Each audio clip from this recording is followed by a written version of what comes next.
నాకు తెలిసినంత వరకు సీత అట్లా చెయ్యదు. ఒకవేళ ఏమోలే, సీత వస్తే తెలుస్తుంది.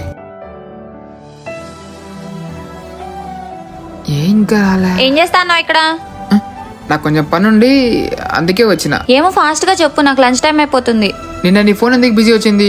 ఎవరితో మాట్లాడతా అంటే ఫోన్ చేసినావా? కరెక్ట్ గా రాత్రి 8:30కి నీకు ఫోన్ చేసిన. ఆ టైంలో నాకే ఫోన్ చేసినాడా?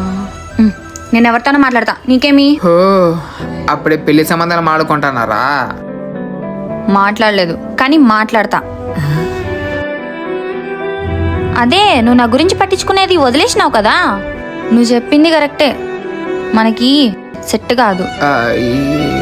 ఇది నేను నీకు ముందే చెప్పిన. నేను ముందు ఏమనుకుంటా అంటే ఈ డబ్బులు, ఈ ఆస్తి, ఇవన్నీ ప్రేమ ఉంటే ఇవేం పెద్ద మ్యాటర్ ఏం కావనుకున్నా.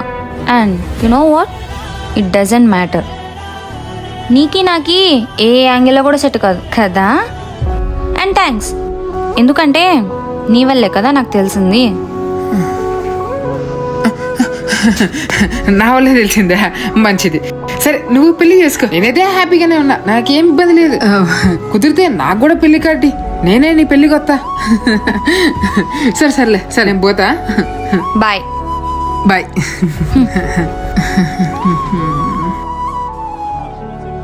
సీత ఏం లేదులే.